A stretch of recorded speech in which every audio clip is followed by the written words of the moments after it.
Viewers, we're going to move on right now. Now, earlier, US President Donald Trump told reporters that both Colombia and Venezuela were very sick and claimed that the government in Bogotá was run by a sick man who likes making cocaine and selling it to the United States.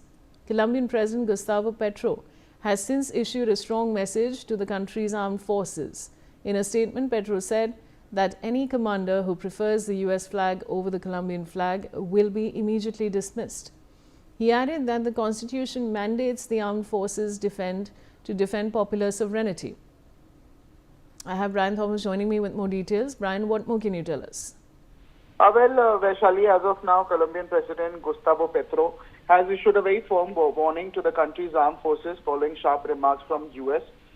President Donald Trump targeting Colombia and Venezuela, and Petro stated that any military commander who places allegiance to the US flag above Colombia's flag will be immediately removed, stressing that the Constitution mandates the armed forces to defend national sovereignty and even democratic legitimacy. Not only that, very importantly, his statement underscores this growing unease in Bogotá over escalating rhetoric and even perceived external pressure in that very region itself, Vaishali. Yes. All right, Brian, stay on with me. Now, responding to accusations that he oversees cocaine production, Petro highlighted his government's security record, claiming historic drug seizures and action against major trafficking hubs. He said that under his orders, El Platero in Cocua, which he described as the Wall Street of cocaine, was taken over, an area he said previous governments had allowed to grow. Petro added that he ordered bombings in line with humanitarian law, resulting in the killing and capture of top commanders of armed groups linked to narco-trafficking.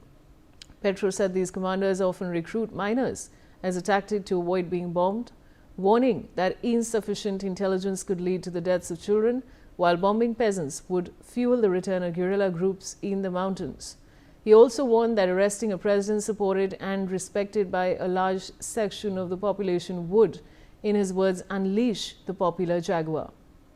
I have Brian back with me. Brian, what more can you tell us on this?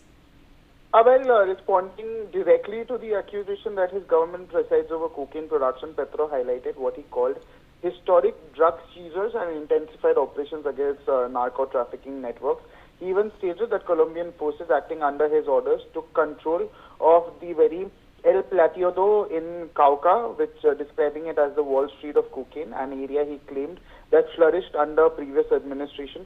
Not only that, Petro has made it very clear and stated airstrikes and military actions were conducted in line with international humanitarian law, resulting in the killing or capture of top armed group commanders. He also warned that cartels deliberately recruit minors as human shield and said poor intelligence risks civilian casualties could even fuel the resurgence of guerrilla groups. Not only that, Petro also cautioned that arresting a president with mass popular support would, in his words, unleash the popular jaguar. Yes.